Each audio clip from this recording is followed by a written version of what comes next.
For over 1,000 years, Rome ruled the world. Its armies conquered continents. Its emperors were treated like gods. Its cities overflowed with wealth, power, and glory. People believed Rome would last forever. But empires don't die in a single moment. They rot slowly from the inside, and then one day, they fall. This is the story of how the greatest empire on earth collapsed. This is the day Rome fell. At its peak, the Roman Empire controlled millions of people across Europe, North Africa, and the Middle East. Roman roads stretched for thousands of miles. Massive arenas entertained crowds with brutal gladiator battles. Aqueducts carried fresh water into giant cities.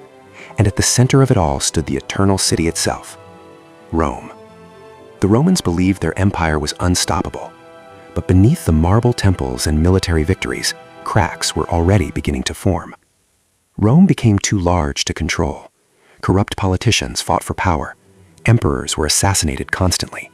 Some rulers lasted only months before being murdered. The government became unstable. Taxes skyrocketed. Poor citizens suffered. The rich became richer. And slowly, people began losing faith in Rome itself. At the same time, Rome's powerful army started weakening. Many Roman soldiers were no longer loyal citizens. They were foreign mercenaries hired with money, and that would become a deadly mistake.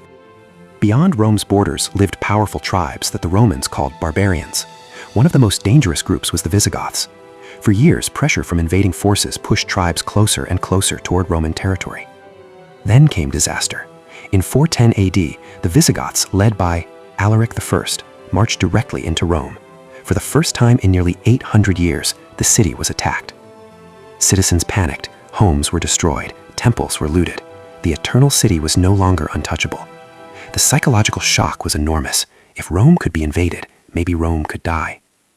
After the sack of Rome, the empire never fully recovered. More barbarian groups crossed the borders. The economy collapsed further. Civil wars drained what little strength remained. The Western Roman Empire became weak, divided, and exhausted. Then came the final blow. In 476 AD, a dramatic leader named Odoacer removed the last Western Roman emperor, Romulus Augustulus, from power. And just like that, the Western Roman Empire was gone. No massive final battle, no dramatic explosion, just silence. An empire that once ruled the world disappeared into history. Rome did not collapse because of one invasion. It fell because of years of corruption, greed, political chaos, economic collapse, and military weakness. The barbarians didn't destroy a strong empire. They finished off a dying one. Rome became too divided to survive, and history has repeated that lesson many times since. But even after its fall, Rome never truly disappeared. Roman law shaped modern governments. Roman engineering inspired modern cities. Roman military strategy influenced armies for centuries. Even today, the world still carries the fingerprints of Rome. Its rise changed history, and its fall became one of history's greatest warnings.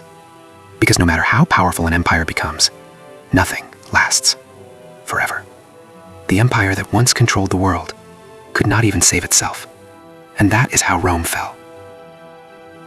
If you enjoyed this story, subscribe for more cinematic history videos about ancient empires, forgotten wars, and the rise and fall of civilizations, because history is never really dead.